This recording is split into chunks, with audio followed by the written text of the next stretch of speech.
ಆತ್ಮೀಯ ಬಂಧುಗಳೇ, ಹೇಗಿದ್ದಾರೆ ಎಲ್ಲರೂ? ಸ್ನೇಹಿತರೆ, ನೀವೆಲ್ಲ ಕೂಡ ನೋಡಿರ್ಬೋದು ನಟಿ ರಕ್ಷಿತಾ ಪ್ರೇಮ್ ಅಂತ. ರಕ್ಷಿತಾ ಪ್ರೇಮ್ ಅವರು 2000 ಇಸ್ವಿಯಿಂದಲೂ ಕೂಡ ಎಷ್ಟೊಂದು ಫೇಮಸ್ ಆಗಿದ್ದರು. ತುಂಬ ಹಳೆಯ ಚಿತ್ರಗಳನ್ನು ನೀವು ನೋಡಿರ್ಬೋದು. ಅವರೊಂದು ದರ್ಶನ್ ಸರ್ ಜೊತೆ, ಸುದೀಪ್ ಸರ್ ಜೊತೆ ಅವ್ರ ಜೊತೆ ನಟಿಸಿರ್ತಕ್ಕಂಥದ್ದೇ ಹೆಚ್ಚು. ಬಟ್ ಏನಂತಂದರೆ, ಈಗ ಗಂಡ ಪ್ರೇಮ್ ಬಗ್ಗೆ ತುಂಬ ಸಾಕಷ್ಟು ಮಾತುಗಳನ್ನು ಹೇಳಿದ್ದಾರೆ. ಏನಂತಂದರೆ, ಪ್ರೇಮ್ ಅವರನ್ನು ಪ್ರಶ್ನಿಸುವ ಹಕ್ಕಿದೆ, ಪ್ರಶ್ನೆ ಮಾಡಿ ಅಷ್ಟೇ, ನಿಂದಿಸೋದು ಸರಿಯಲ್ಲ, ಯಾರು ನಿಂದಿಸೋಕೆ ಹೋಗ್ಬೇಡಿ. ಅವ್ರನ್ನ ನಿಂದಿಸೋದು ದಯವಿಟ್ಟು ಯಾರಿಗೂ ಒಳ್ಳೇದಾಗ್ತಾ ಇಲ್ಲ ನಿಮಗೆ. ಯಾಕೆ ಅಂತಂದರೆ ಒಳ್ಳೇದಾಗೋದು ಇಲ್ಲ, ಮುಂದೆ ಅವ್ರನ್ನ ನಿಂದಿಸುವ ಹಕ್ಕು ಯಾರಿಗೂ ಇಲ್ಲ ಅಂತ ತುಂಬ ಕೋಪಗೊಂಡಿದ್ದಾರೆ ಈಗ. ಬಟ್ ಏನಂತಂದರೆ, ಪತಿಯ ಬೆನ್ನಿಗೆ ತುಂಬ ದೊಡ್ಡ ಬೆನ್ನೆಲು ಬಗ್ಗೆ ರಕ್ಷಿತಾ ಪ್ರೇಮ್ ನಿಂತಿದ್ದಾರೆ ಅಂತ ಹೇಳ್ಬೋದು. ನೋಡೋಣ ಏನಂತಂದರೆ, ಅವ್ರ ಬಗ್ಗೆ ಇನ್ನೊಂದಷ್ಟು ಸಾಕಷ್ಟು ಮಾಹಿತಿ ತಿಳ್ಕೊಳ್ಳೋಣ.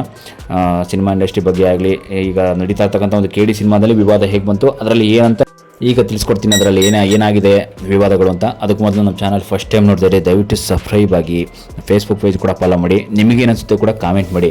ನೋಡಿ, ಹಿಂದಿ ಸಿನಿಮಾಗಳಲ್ಲಿ ದೀಕ್ಷಿತ್ ಅಭಿನಯದ ಒಂದು ಜೋಲಿಕೆ ಅಂತಕ್ಕಂಥ ಒಂದು ತುಂಬ ಹಲವಾರು ಸಿನಿಮಾಗಳಲ್ಲಿ ಬಾಲಿವುಡ್ ನಟಿಯಾಗಿ ರಕ್ಷಿತಾ ಅವರು ಕಾಣಿಸ್ಕೊಳ್ತಾರೆ. ನಂತರ ಬಂದಾಗ ಇವರು ರಕ್ಷಿತಾ ಪ್ರೇಮಿಗ ಏನಂತಂದರೆ, ಅವರ ಒಂದು ವಿವಾದ ಈಗ ಏನು ಆಗ್ತಾ ಇದೆ ಅಂತಂದರೆ, ನೋಡಿ, ಫ್ಯಾನ್ ಇಂಡಿಯಾ ಚಿತ್ರ KD ನಂತರ ದ ಡೆವಿಲ್ ನೋರಾ ಫತೇಹಿ ಅಂತಕ್ಕಂಥ ಒಂದವರು, ಅವರು ಬಾಲಿವುಡ್ ಅವರು.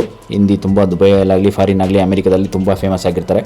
ನೋಡಿ, ಸಂಜಯ್ ದತ್ ಅಭಿನಯದ ಸೆರಗು ಸರ್ಸೆ ಹಾಡು ಅಂತಕ್ಕಂಥದ್ದು ಅಸಭ್ಯ ಪದಗಳು, ಅಸಹ್ಯ ಸಾಹಿತ್ಯದ ಕಾರಣದಿಂದ ಭಾರೀ ವಿರೋಧಕ್ಕೆ ಗುರಿಯಾಗ್ತಾರೆ.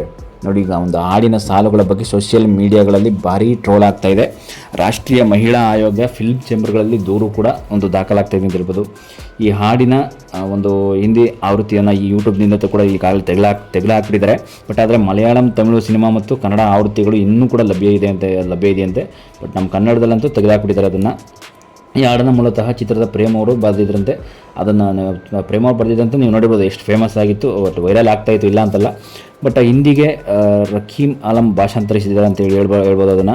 ನೋಡಿ, ಹಾಡನ್ನು ಎಲ್ಲ ಡಿಜಿಟಲ್ ವೇದಿಕೆಗಳಿಂದ ತೆಗೆದುಹಾಕ್ಬೋದು ಅಂತಕ್ಕಂಥ ಒಂದು ಬೇಡಿಕೆಗಳ ನಡುವೆ ಪ್ರೇಮ್ ಅವರನ್ನು ಪತ್ನಿ ರಕ್ಷಿತಾ ಇನ್ಸ್ಟಾಗ್ರಾಮಲ್ಲೇ ಸರಣಿ ಪೋಸ್ಟ್ಗಳನ್ನು ಹಂಚಿಕೊಂಡು ತಮ್ಮ ಪತಿ ನಿರ್ದೇಶಕ ಬೆಂಬಲಕ್ಕೆ ತುಂಬ ಬೆಂಬಲ ನೀಡ್ತಾ ಇದ್ದಾರೆ ಅಂತ ಹೇಳ್ಬೋದು. ಏನಂತಂದರೆ, ಈ ಥರ ಹಾಡಿನ ಬಗ್ಗೆ ಆಯ್ದ ಒಂದು ಆಕ್ರೋಶ ಯಾಕೆ ಉಟ್ಕೊಳ್ತು ಅವರಲ್ಲಿ, ಏನು ಆಗ್ತಾ ಇದೆ ಅಂತಂದರೆ, ನೋಡಿ, ಹಾಡು ಅಂತಕ್ಕಂಥದ್ದು ಹಿಂದೆ ಎಲ್ಲ ಸಾಕಷ್ಟು ಬರೆದಿದ್ದಾರೆ. ತುಂಬ ಲಿರಿಕ್ಸ್ಗಾರರು ನಮ್ಮ ಕನ್ನಡದಲ್ಲಿ ನೀವು ನೋಡಿರ್ಬೋದು.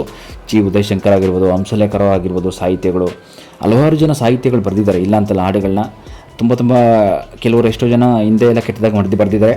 ಬಟ್ ನನ್ನ ಗಂಡ ಪ್ರೇಮ್ ಅವ್ರನ್ನ ಯಾಕೆ ಈ ರೀತಿ ವಿವಾದ ಮಾಡ್ತಾಯಿದ್ದೀರಾ? ಅವ್ನು ಕರೆಕ್ಟಾಗೇ ಇದ್ದಾರೆ, ಪ್ರೇಮ್ ಕರೆಕ್ಟಾಗೆ ಬರೆದಿದ್ದಾರೆ. ಹಿಂದೆ ಯಾರು ತಪ್ಪು ಮಾಡಿಲ್ವಾ? ಹಿಂದೆ ಎಲ್ಲ ತುಂಬ ಜನ ತಪ್ಪು ಮಾಡಿದ್ದಾರೆ. ಹಿಂದೆ ತುಂಬ ಕೆಟ್ಟ ಪದಗಳು ಬಂದಿದೆ, ಕೆಟ್ಟ ಸಾಹಿತ್ಯದಲ್ಲಿ ಬಂದಿದೆ. ಬಟ್ ನನ್ನ ಗಂಡ ಪ್ರೇಮ್ ವಿರುದ್ಧ ಯಾಕೆ ಇಷ್ಟೊಂದು ಸದ್ಯ ಅಂತ ನಡೀತಾ ಇದೆ ಒಂದು ಸಿನಿಮಾದಲ್ಲಿ.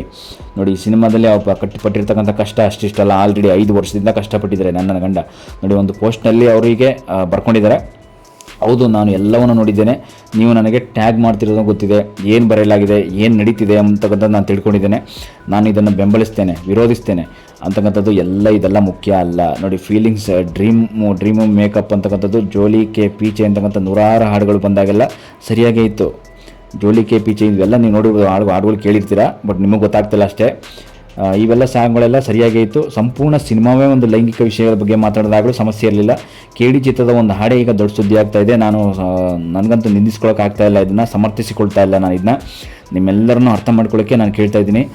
ಪ್ರೇಮ್ ಅವ್ರದ್ದು ಒಂದು ನಿಜವಾಗ್ಲೂ ಒಂದು ನಿರ್ದೇಶನ ಆಕ್ಷೇಪ ಎತ್ತೋದು ಸರಿಯಲ್ಲ.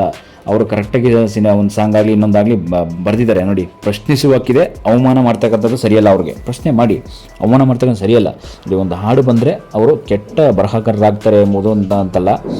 ಕೆಲವು ಸಿನಿಮಾಗಳು ಚೆನ್ನಾಗಿ ನಡೆಯದಿದ್ದರೂ ಕೂಡ ಕೆಟ್ಟ ನಿರ್ದೇಶಕರಾಗ್ತಾರೆ, ಇಲ್ಲ ಅಂತಲ್ಲ, ಏನು ಮಾಡೋಕ್ಕಾಗಲ್ಲ. ಕೆಲವಂತ ಅಂತಕ್ಕಂಥದ್ದೆಲ್ಲ ತಪ್ಪುನೇ, ಇಲ್ಲ ಅಂತಲ್ಲ. ನೋಡಿ, ಅವರನ್ನು ಪ್ರಶ್ನಿಸುವಕ್ಕೂ ನಿಮಗಿದೆ, ಆದರೆ ಅವಮಾನಿಸುವಕ್ಕೂ ನಮಗಿಲ್ಲ ಅಂತಕ್ಕಂಥದ್ದು ತುಂಬ ಚೆನ್ನಾಗಿ ಹೇಳಿದ್ದಾರೆ. ಯಾಕೆಂತಂದರೆ, ಪ್ರತಿದಿನ ಒಳ್ಳೆ ಕೆಟ್ಟ ಪ್ರಚೋದನೆಗಳು ಹಾಡುಗಳು ಬರ್ತಾನೆ ಇದೆ.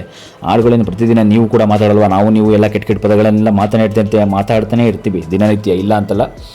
ಆದರೆ ಇಂದಿನ ದಿನಗಳಲ್ಲಿ ಜನರು ಹಿಂಸಾತ್ಮಕ ಲೈಂಗಿಕ ವಿಷಯಗಳನ್ನು ಒಂದು ತೆರೆದ ಮನಸ್ಸಿನಿಂದ ನೋಡ್ತಾ ಇರ್ತಾರೆ. ಪ್ರೇಮ್ ಕೂಡ ನಿಮ್ಮಂತೆ ಒಬ್ಬ ಕನ್ನಡಿಗ ಅಷ್ಟೇ, ಅವರು ಕೂಡ ತುಂಬ ಒಳ್ಳೆಯವನೇ, ಅವನೇನು ಕೆಟ್ಟ ಮನುಷ್ಯ ಅಲ್ಲ, ಕೆಟ್ಟ ಪದಗಳನ್ನು ಉಪಯೋಗಿಸುವಂಥ ಯಾವುದು ಬಾಯಿ ಇಲ್ಲ ಅವನಿಗೆ. ನೋಡಿ, ಅವರನ್ನು ಒಂದು ಪ್ರಶ್ನಿಸುವಕ್ಕೂ ನಿಮಗಿದೆ, ಪ್ರಶ್ನೆ ಮಾಡಿ, ಆದರೆ ಅವಮಾನ ಮಾಡಬೇಡಿ ಯಾವತ್ತು ಅಂತ ನಿರ್ದೇಶಕನಿಗೆ, ಡೈರೆಕ್ಟರ್ಗೆ ಅವಮಾನ ಮಾಡಬೇಡಿ. ನೋಡಿ, ಇಂದಿನ ದಿನಗಳಲ್ಲಿ ಕನ್ನಡ ನಿರ್ದೇಶಕರಿಗೆ ತಮ್ಮ ಸಿನಿಮಾಗಳನ್ನು OTT ಅಥವಾ ಚಾನಲ್ಗಳಿಗೆ ಮಾಡಿಕೊಡ್ತಾ ಇರ್ತಕ್ಕಂಥದ್ದು ದೊಡ್ಡ ಸವಾಲಾಗಿದೆ. ಜನರನ್ನು ಚಿತ್ರಮಂದಿರಗಳಿಗೆ ಕರ್ತರ್ತಕ್ಕಂಥದ್ದು ತುಂಬ ಕಷ್ಟ ಇದೆ. ಇದು ನಮ್ಮ ಕತೆ ಮಾತ್ರ ಅಲ್ಲ, ಸಂಪೂರ್ಣ ಸ್ಯಾಂಡಲ್ವುಡ್ನ ಪರಿಸ್ಥಿತಿ ಅಂತಕ್ಕಂಥದ್ದು ರಕ್ಷಿತಾ ಒಂದು ಇನ್ಸ್ಟಾಗ್ರಾಮಲ್ಲಿ ಪೋಸ್ಟ್ ಮಾಡಿದ್ದಾರೆ. ಕೇಳಿ ಚಿತ್ರ ನಮ್ಮ ಮಗು ಇದ್ದಂತೆ, ನಿಜವಾಗ್ಲೂ ನಮ್ಮ ಮಗು ಇದ್ದಂತೆ. ಕೊನೆಯಲ್ಲಿ ನಾವು ಸರಿಯಾಗಿದ್ದನ್ನೇ ಆಯ್ಕೆ ಮಾಡಿದ್ದೇವೆ.